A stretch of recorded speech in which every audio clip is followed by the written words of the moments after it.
Welcome, everybody, to episode 4 of Hull Seahawks Behind the Curtain with your host, Connor Lynn and Martin Cattle. We've got Matty Davis joining us once again, and we've got your captain, the points man, Sam Towner, joining us for the first time. How are you, gents? Thank you very much for joining us. Yeah, good lads. Thanks for having us again. Yeah, all good. Cheers for having me on, lads. Of course, absolute pleasure to have you on the show for the first time, Sam. Of course, Matty, you've been through the frills and spills of these before. We're going to get stuck in to the events of last season, the season to come, and then there's been some fan-submitted questions, as always, at the end.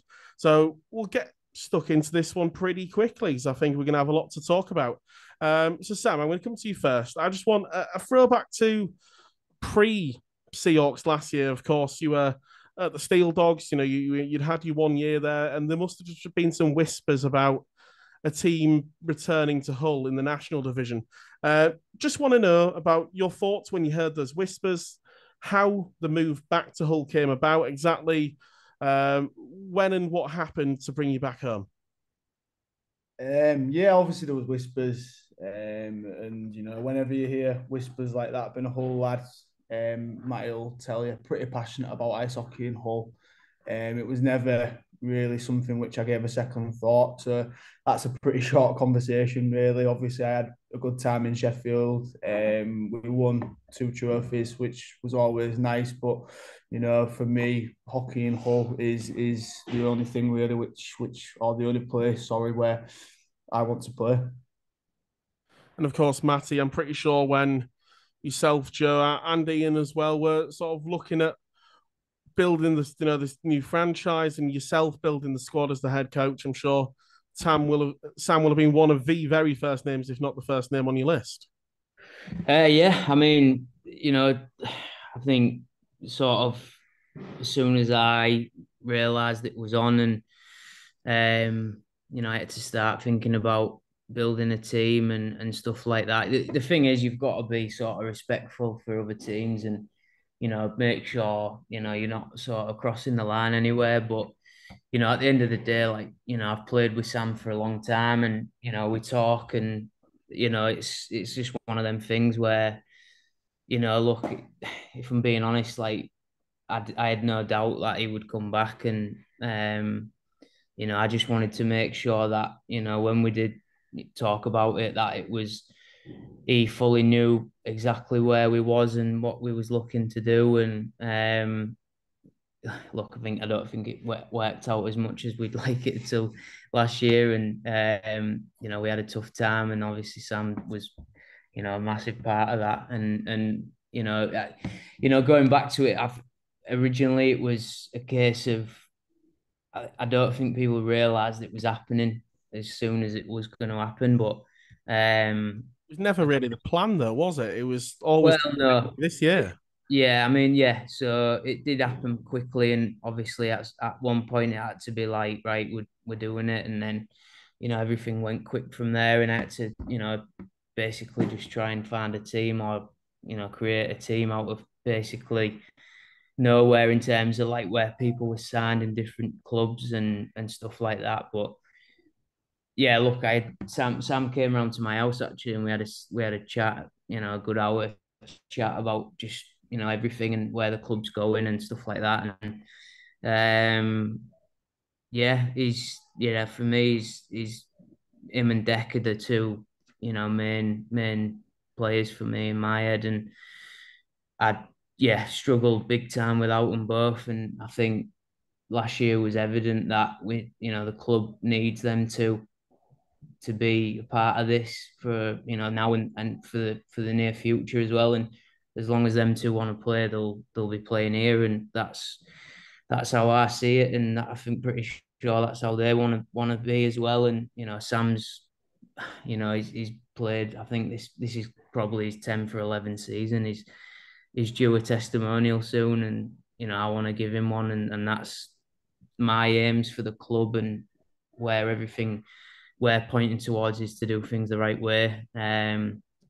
We've never really done that in Hull in terms of doing things the right way. It's always been slapdash and never professional, and never really like seen as tradition because it's always been different owners and different teams and different names, and it's always just like disjointed.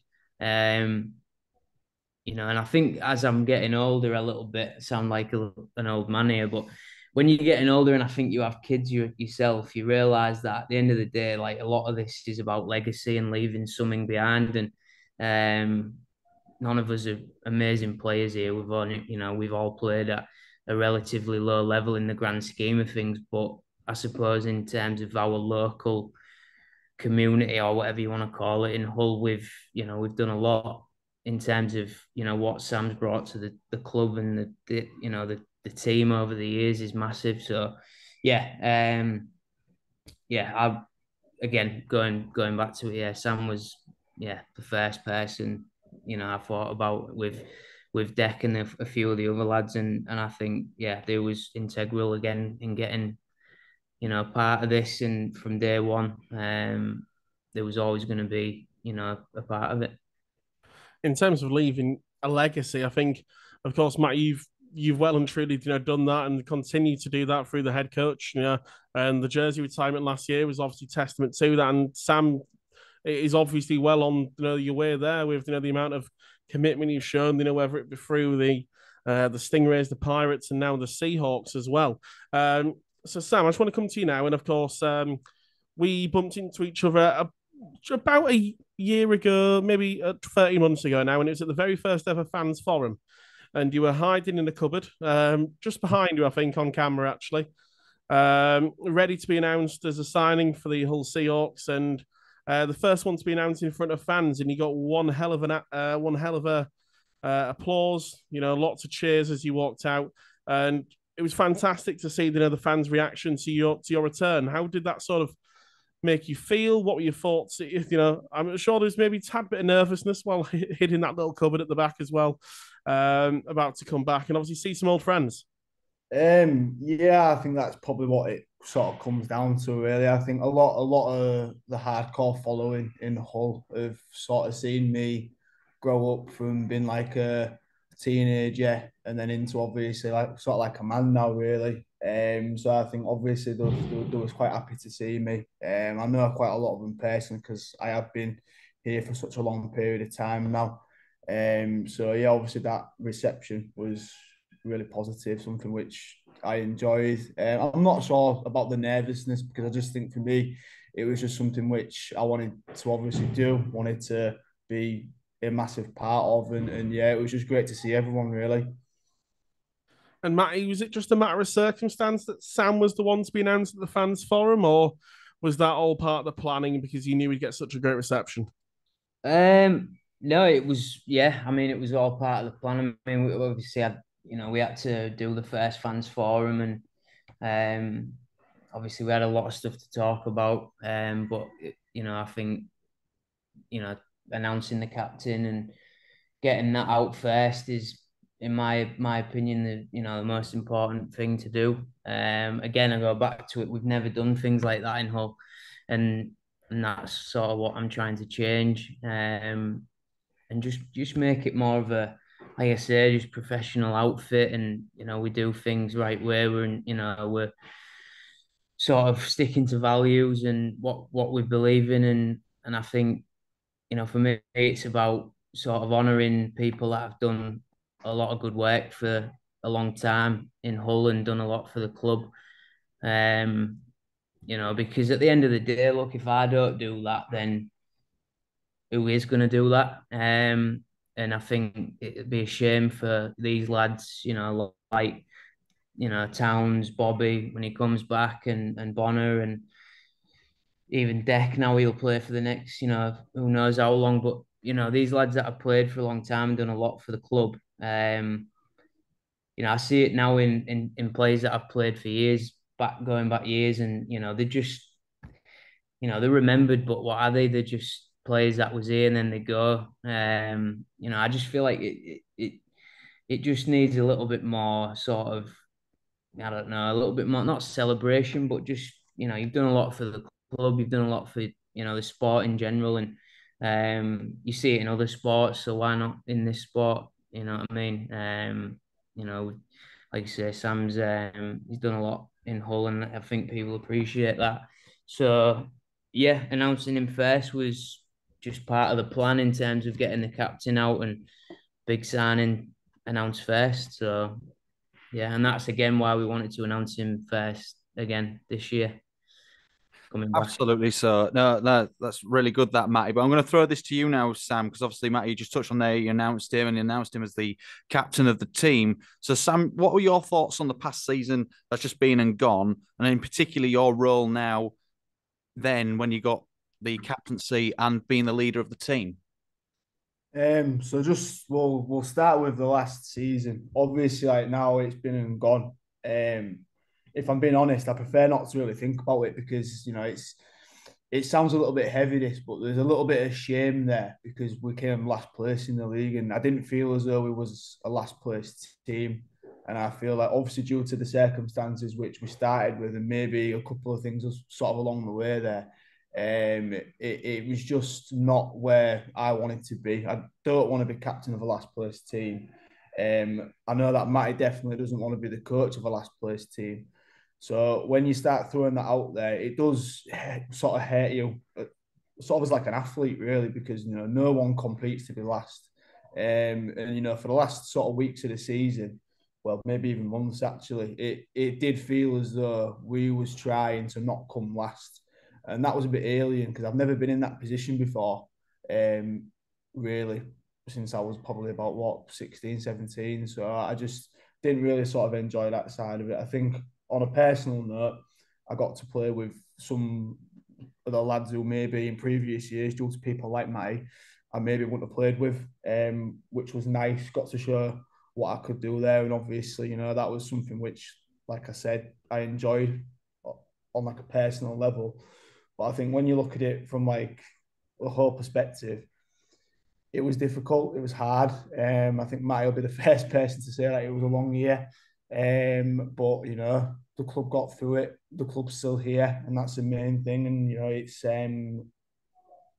sort of like the building block really for what is to come this year. Because I think looking at the players we've signed so far, there is a lot to be quite sort of happy about really, and that's from myself as captain and also the fans as well. In terms of that role as captain, of course, you were obviously had an A when you were at the Pirates. It was your first time being announced as the full-time captain of a team. Do you feel a lot of responsibility with that and as well, and particularly with quite a young squad? We think of the youngsters, Alex Kent, Declan Jones, Owen Bruton, particularly who'd all come essentially through the junior system and have been sort of thrown into a national division team when some people would have said they weren't ready for it. Owen certainly proved that's not the case. With his very quick re-signing for this year. Alex is already signed on the dotted line for a two-way for this year as well. With them players coming through, did you feel as the captain, as one of the sort of older and more responsible heads on the team, and someone who's been there and has been through the different generations of Hull ice hockey, that you were one of the players who had to bring these guys through and to help them through the first season, on the ice and both off the ice as well? I think there probably is an element of that, but for me, I remember when I was that age, and it's not about people sort of holding your hand and helping you through it. It's just about you sort of realizing what the right habits are, and I like to think that when I am here, I do show those right habits, and I hope that obviously the young players sort of saw that, maybe took some of that sort of on board really. I know it was something which I did when I was sort of, like I said, that age. When you think about players like Jason Silverthorne, Matty as well, you look at what they're sort of doing, and then obviously you imitate that really, and hope that you have the same success what they had. So I hope that that's something what those lads sort of looked at, what maybe they saw, and hopefully they learnt a bit as well. I'm not really one of these sort of players who shouts at people or talks to people all the time. A lot of it is leading by what I would like to think is like an example, really. But yeah, like I said, I hope that those lads sort of saw maybe a couple of things what I sort of do. But it's not just about me. There's other players in there as well, like Deck, and you know how we sort of do things, and hopefully they sort of take that forward. Going to throw this to you then, Matty. So obviously, Sam, what are your takes on Sam being the leader of the team and the captain? And did he do everything you'd want him to do as a captain? Oh, I mean, Sam's probably the only person I would have as captain. And like I say, that was the first thing that I thought of when this was happening. There was going to be no one else that would be that. And it's just what he just said. He doesn't need to shout and ball and sort of be that captain. And I think I'd say this, like, I've been on a lot of teams and stuff, and I'd say a lot of people as well that I've spoke to have been on a lot of teams, and often the captains are the ones that shout and ball and have a lot to say. It's often the person that's calm, can see past things when everyone else is getting, maybe a little bit testy and things are getting a little bit heated in the room, or maybe it's going the wrong way on the ice or whatever. The captain should be the guy that's composed and has enough about him to say, listen, let's just get our heads right and get this done. The biggest thing for me with Sam, and it's all obviously sat next to me, so, but like, I know for 100% fact, I've got no doubt in any of my feeling at all that he ain't got my back completely. And I know, he's in that room. At the end of the day, I feel like the captain should be sort of an extension of me. And obviously, we've spoke to Willie, and he's obviously a big part of that as well. And we spoke about, Willie being, sort of with me completely, but also in a different way, and the way he speaks and communicates with people is very different to me. But Sam is off. Really is an extension of me, and he knows what I'm like as a person. As a coach, obviously I'm new to this, but I said it about when we spoke about Willie, but I think it's probably maybe not surprised him, but I suppose I know from sort of when I did play, I suppose my attitude during games has been a little bit, well, I'd say a lot calmer than when I played. And that's why generally, like, I was a captain for a few years, but generally I was too heated and too invested in my, not even in myself, but just in, like, I had to win, and it was too much of a, I didn't have the brain to shut that off and be composed, and Sam wants to win as just as much as I do, but also has that calmness to look and go, right, this is what needs to be said, or this is what needs to be done. And the best thing about Sam as well is he completely knows his own game. We joke about the points guy and all that stuff, but Sam's willing to do whatever job I want him to do or he's asked to do, and that's again another huge factor in why he is the right person for the job.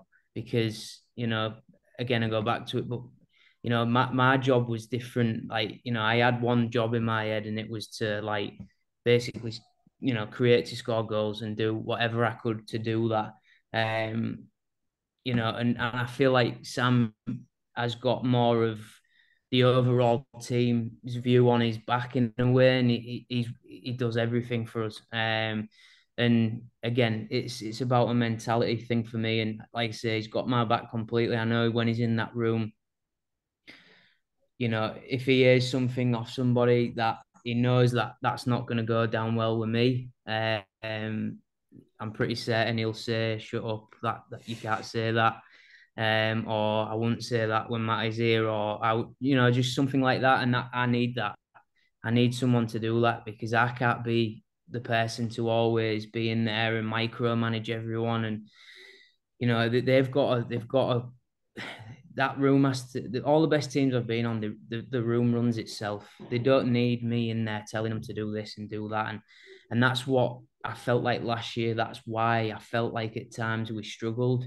Because, and I think a lot of that was down to inexperience, and I know we spoke with Deck about that, but a lot of them lads had not been in a room like this before at this level, and I think it was a bit of a shock to see actually what goes on in there, and how maybe not a nice place it can be at times, and how brutal it is. Because at the end of the day, like, these lads, they're not here to come second. They're not here to finish second in any game or any training session or anything that we're doing. And that comes from me down. But again, Sam's an extension of that. So, at times in training might be the most intense part of the week. And I want it like that. Because you play how you train, and unfortunately the worst teams often train, it's all easy and nice and everyone's nice to each other, but look, that don't make a winning team. I just think about the Pirates a couple of years ago. They were genuinely nearly fighting nearly every week on the ice. I'm not even joking. Like, there would nearly be a fight every week, and that was honestly just on a 3-on-3 or a 3-on-2, and it was like we was fighting each other to who would score the most, and that's why we were so good, because it was such a it was a dog pit. But when we came to a weekend, everybody had each other's back within that, and that's why, and what makes a great team. And that's, again, that don't come from the coach. That comes from within the room and the lads that are doing that. I'm there to give the lads a system and to stick to systems and to make sure they're working hard in training, and make sure that we're doing the right things in training. But beyond that, the work rate, the mentality, that has to come from them. And again, that was a long answer, but yeah, Sam's the right guy for that, and there's no one else, that can do that job in my eyes. Deck's great, and Deck has his own role within that leadership group, and no doubt he's just as important. But Sam's the main guy in terms of how he sees that room being managed, and he's been there for a long time and done it, so he gets it. So I'm just gonna bit of a double question here. So Sam, I'm going to come to you first, but I want your opinions on it afterwards, Matty. And this is about something you briefly mentioned. It's about sort of the role that Sam had to play last year, and I'm sure when the team was put together originally, Sam wasn't going to be expected to have to be one of the top points guys on the team. He's a fantastic two-way player. He's got a great career record, with the points, but I'm sure Matty's, we didn't quite hear that cheeky comment, but I can see something was said. But yeah, but particularly early on in the season, up to about December, there was a lot of pressure on sort of yourself, Sam, and maybe Nathan as well, to carry this team in points. And of course, you was expecting to have a little bit more support in the Arsenal than that. But you did a fantastic job of it. And, the fans, around the arena saw the effort that went into that every single week. And I say you come out the season with 43 points on the 52 games. It looks to be, I think it's second best season in your career in terms of points. What, in terms of that role, how did you see that developing throughout the season? How important was it that you were adaptable, you were able to lift the game and to do what was needed? It's a bit of a difficult question for me, really, because I know that obviously the awards night speech, I did talk about points in that, but I've never ever, and this is why it's a bit of a running joke, because Matt is looking at the floor now, but I've never ever and never ever will be remotely bothered about points. I think for me, it's about playing the right way. Obviously, it became apparent pretty quickly that I was going to have to try and produce this year. And, it's not that I don't try in previous years, but maybe my role, and Matty will probably talk about this a little bit more, but my role in previous years has been a little bit different. And, I'm more than happy to play whatever role the team needs me to play. I can play third line centre. I can probably play first line centre, which is what I've done this year. It doesn't really matter to me what I have to do, as long as my job for the team, as long as I am doing my job for the team and I'm doing it well, that's me. Obviously, I want the team to be winning, but the points side of things I'm not a player what looks at that. I don't look at the stats at the end of the weekend or midweek and think, oh, that guy's jumped above me. Never ever been like that. Never will be. For me, it was just about me doing all I could so that this team was successful. Obviously, I wish I could have done a little bit more. Would it have helped if we'd have had a little bit more support a little bit earlier? Yeah, 110%. Of course, it would have done. I think we could have done with the imports. Maybe from the start of the year, and things might be a little bit different, and the conversation what we're having now might be a little bit different. But yeah, I'm not someone who looks at points. I just go out there and I do whatever I need to do for the team to be successful. And this year that role was a little bit different.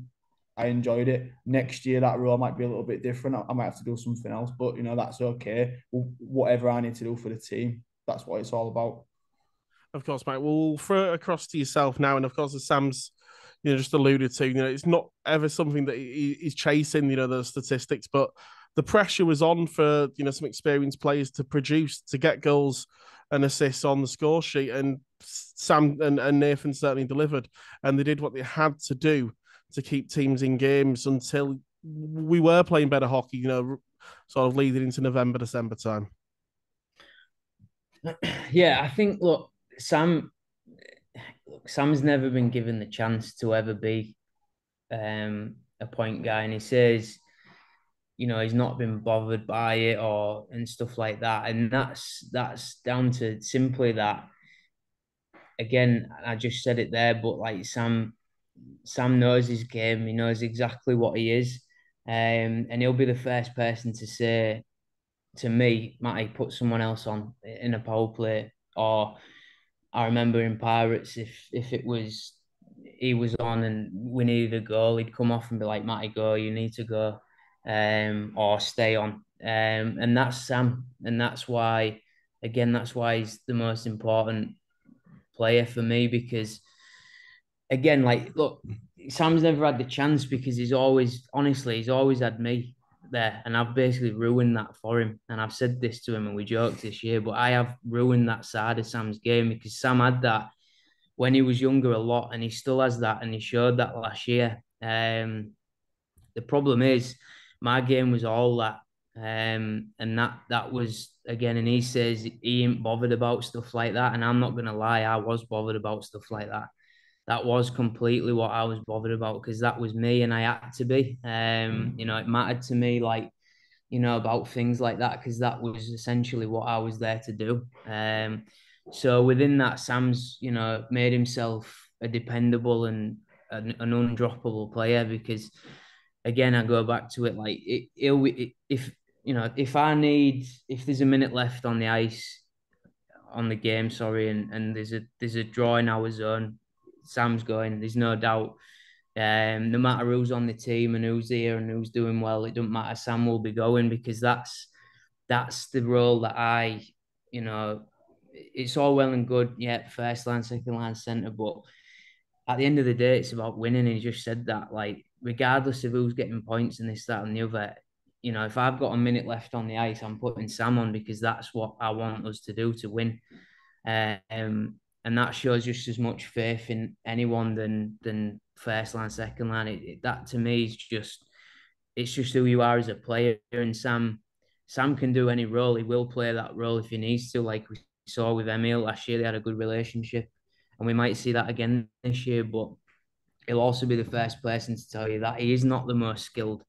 There is not, he's not the most skilled and playmaking player that can score goals at will, and that's just not Sam. That everyone's got roles and got what they're good at, and I don't think there's anyone better else in the league, and I guarantee that I would argue with anybody that as a shutdown sentiment, and there's no one better than Sam.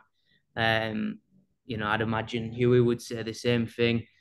He's had him. He knows exactly how good he is on that side of it. So you are what you are at the end of the day. You get what you get given. But again, I go back to it. Sam will play that role if he has to, and he'll go and make points. But again, I ruined that side of it for him for so many years that he made himself a dependable player that has to be solid. But that's equally, if not more important to me than any points or anything that players can do. On Nathan, it's a little bit different with Nathan is we saw the best in Nathan at times this year, but we also saw Nathan struggle at times when Nathan needs support, he needs people around him. When he's confident and he's got good players around him, he can be a very, very good player. And we saw that at times this year. He was dominating on the ice, skating around the net 4 times and then probably hitting the plexi. But he's literally got that game where he can be a real dominant first line, second line player. He doesn't have that other side to him like Sam has. He's not that sort of player. But again, Nathan would do that if I asked him to do it in exactly the same way. Like he's a kid that's come in, he's got unbelievable attitude, and I heard nothing, but honestly, I had bad things about Nathan before he came here, but I saw nothing like that last year with him.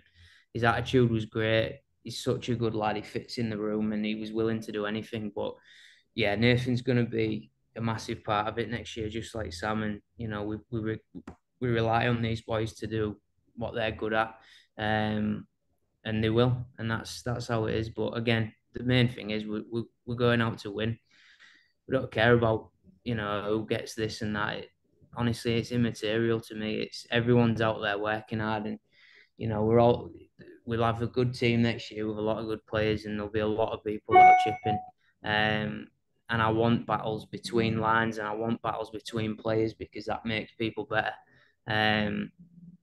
I don't like one clear line that's the only one doing anything because that doesn't win anything. That yeah, you need depth. You need battles between lines. You need people pushing each other, and even that little bit of annoyed if someone's getting a goal. Like, yeah, be happy for the team, but you have to feel a little bit of that because it's fire that you need to push you to next shift. Go out there and do it. And that's again what I said we had in the Pirates days, and that's why we were so good. So, yeah, Sam will do what he wants out there.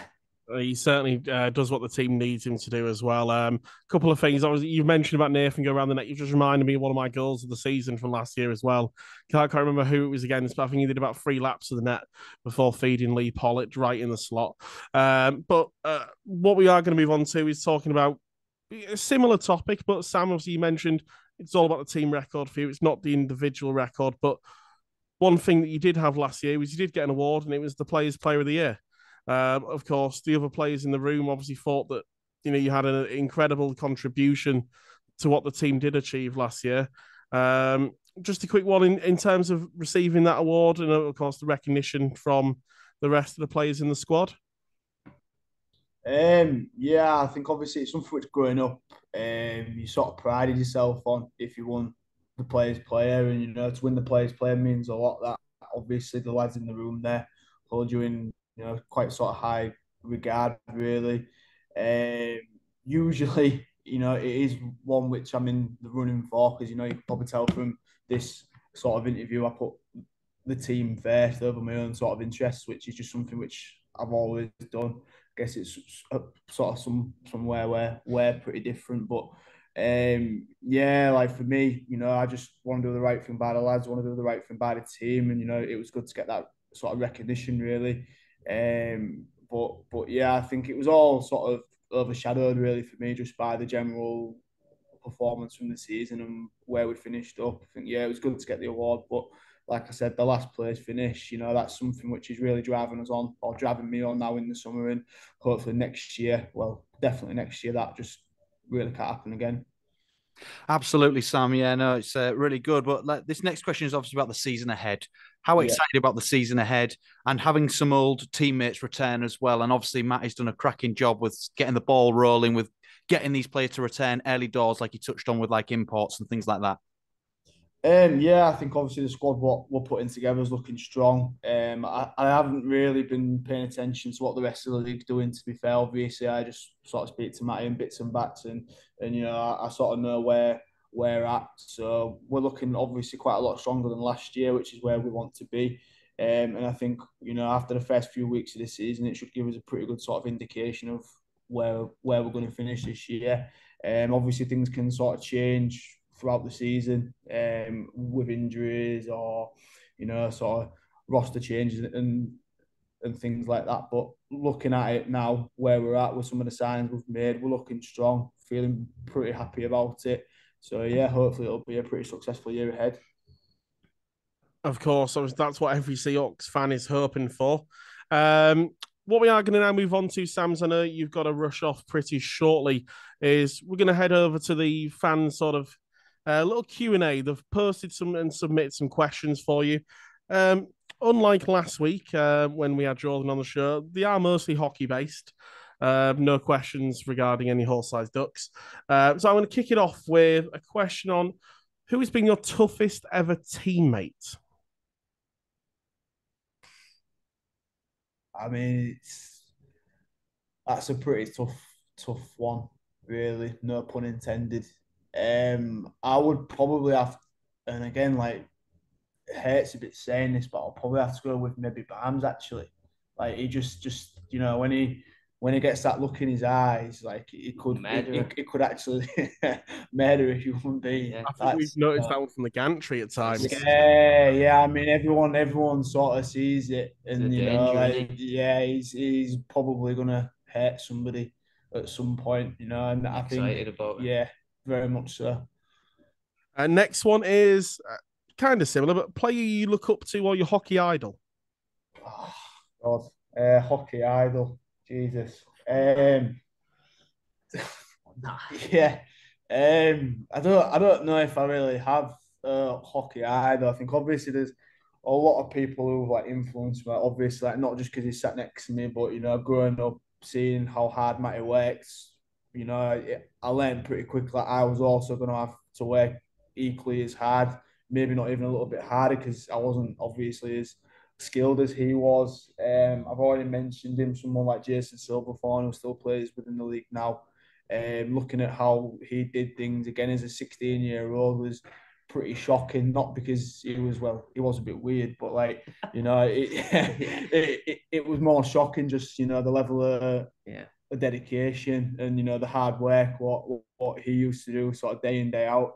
That sort of made me realise that if I was going to do anything in this sort of sport or for this team in Hull, I was going to have to work as hard as that. So I don't really have any sort of hockey idols, but I do have people who have obviously impacted me sort of over the years. Of course, it'd be good to see Silvers back on the ice for Telford next year. Obviously, he spent a lot of time out in the past season. The next one is teammate you would least like to play against. I don't know if Deck's name might get thrown in this one as well, perhaps.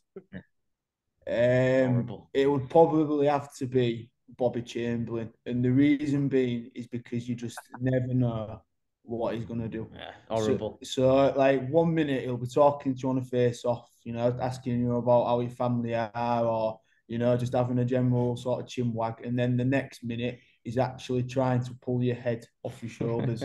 I think last year we was in Hull, we was behind the goal, there was a bit of a scuffle, and we're all in there. One with Emil involved. It was one with Emil involved. And then next thing, I just feel a real sharp pain in my face, and it's just Bobby there, just absolutely feeding me. I'm not really in his weight class, so it's not something which I'm going to start throwing over and rights back. But it's just one of them where, and he's like texting you after the game, like, "Oh yeah, sorry about that, mate." Yeah. I'm like, "Yeah, of course you are, of course you are, pal." Whatever. But yeah, it's definitely Bobby. He's definitely up there, and like I said, you just never know what you're going to get there. Next one, we've talked about how obviously Matty would love to put you in under a draw in the final minute of the game, but hardest player to win a face-off against? Wow. Matty already knows what I'm going to say here, right? If you had to guess what I'm going to say, what am I going to say?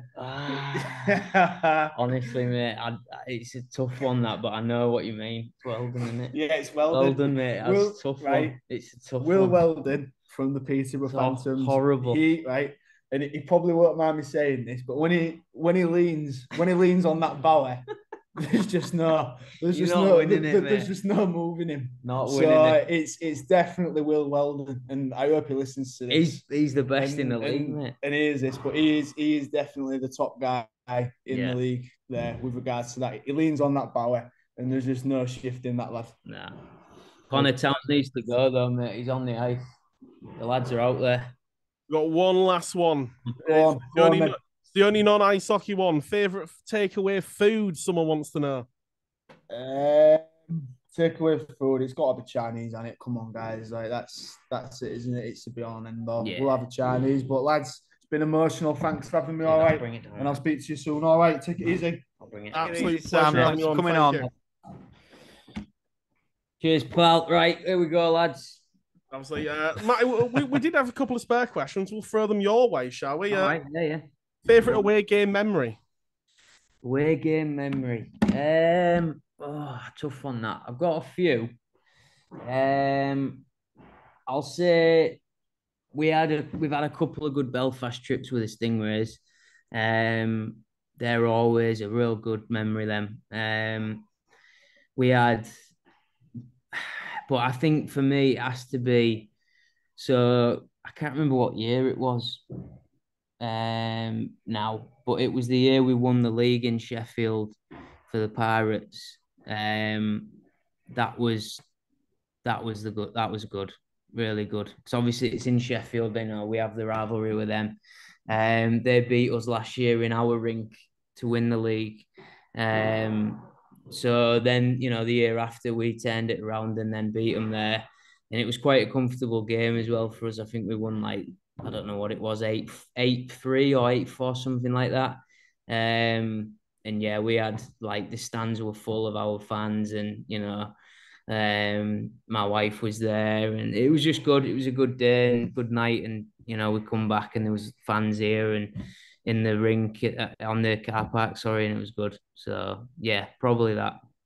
And one last quick fire one. Then we've got a couple of questions we just want to throw to you in general. Team you have the best memories of playing against and the team you have the worst memories of playing against? Best memories. Do you know what? I would say, the Stingrays days, when, we used to play against the Steelers. I think there was always, for me, there was the biggest games, that I probably played in because at that time, obviously, they was above us in terms of sort of their, roster and where they were in the league, but we always gave them a really tough game in our building. The rink was always packed, and at the far end of the rink is where all their fans used to sit, and obviously they would travel with a lot of fans, and they'd literally pack out that bottom section and the away section, and it'd just be like a sea of orange. And we had some really good games with them in this rink, and I think them games were always a pretty big occasion, and you was always pretty fired up for them games. So yeah, I would say the home games against the Steelers were probably up there for me. No, I can think of a couple myself actually. Back when I was probably 13, 14 years old, probably 2010 when Derek Campbell was Steelers. There was a lot of needle in those games. You certainly remembered those ones. Yeah, really good. And then worst memories. Worst team you've got memories of playing against? Worst one. Do you know what? A good game. Yeah, do you know what? I remember when the Cardiff Devils used to play in their little BBT, the old tent down in Cardiff. That was a really small ice rink in terms of the pad size, and they had some massive players and just a really tough team. They had guys like Brad Voff. I know they signed a guy called Craig Weller a couple of years after that, who was 6'5" out of the NHL, and literally, honestly, you just had no chance playing in that rink. We used to go there just not going there knowing you're gonna, or accepting you're gonna lose, but knowing that it's gonna be a tough night. And I just remember some of them games where you barely touched the puck. And when you did touch the puck, you just got ran, someone just stepping up to you, and it was just so small, and there was so many just big giants on the ice that they had, and it was just a real tough rink to play in. So yeah, I'd probably say around that time against the Cardiff Devils for a good 5-6 years. Of course. Matt, I just want to ask you one more question before we go. So we're getting pretty late in the evening now, and I know there's certainly something going down at the rink. Yeah.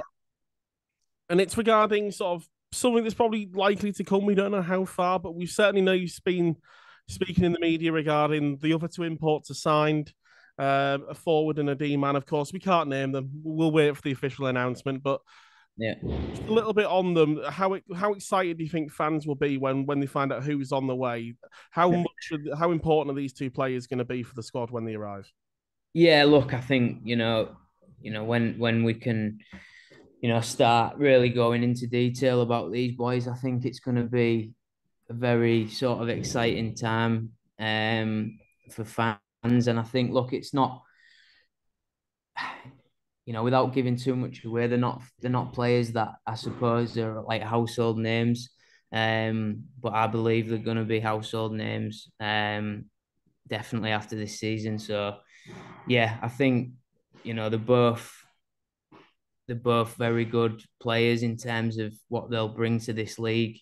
I've done a lot of research on both of them, and we've gone a different route with sort of what we had last season. Obviously in terms of Temi and maybe a little bit older and sort of experienced in where he's played and stuff like that. Whereas these boys are probably the opposite.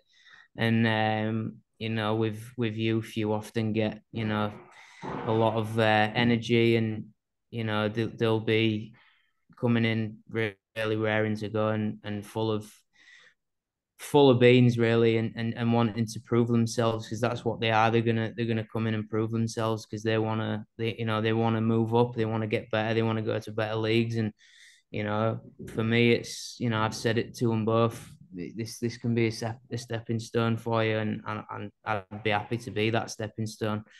But yeah, I think, look, if I've got it right, then yeah, I think both of them are going to be pretty good players in this league. The fans are going to be in for a treat, I think, with both of them. No, we certainly can't wait for the announcements and to see them on the ice with the rest of the squad. Just caught a quick look at our calendar. I think in probably about 3 months, we're going to be probably the first week of the season, aren't we? We probably have some pre-season games very early September. Yeah. And by 3 months to today, we're probably going to be kicking everything off in the national division. Of course, still a long way to go, but hopefully with things like the Behind the Curtain podcast, we've got enough Seahawks action to keep you updated before the guys get on the ice. We've got to say thank you very much, first of all, to Sam Towner for joining us. Of course, he has had to rush away, but to Matty, yourself as well, thank you very much for joining us once again. Pleasure as always. Yeah, cheers, lads. Always my pleasure, and good to get back on this week. And like I say, we're going to have some great guests over, the rest of the summer, and get some some guys on here that people want to hear from. I think we should put it out to the fans as well on on YouTube or on Facebook or wherever you want to. Do they have any ideas of who they want on? We're always open to suggestions of who they want to hear from and stuff like that as well. So yeah, if anyone wants anyone on there in particular, please let us know, and we'll make it happen. We'll put a post out asking for any ideas, or if you want to send them in, we do have the email hullseahawkspodcast@gmail.com. I need to thank Martin Cattle, my co-host, for joining us once again. Absolutely. I always love being part of this pod. It's great following this journey. I can't wait for the new season, to be honest. It's too long now. It's too long. The weeks are ticking away. I've been Connor Lynn. This has been Hull Seahawks Behind the Curtain, brought to you in association with Beverly FM. Make sure that you do like, follow, and share, whether that be on YouTube, on Spotify, Apple Podcasts, or wherever else you get your podcasts from. Make sure that you tune in next week for episode 5 of Behind the Curtain.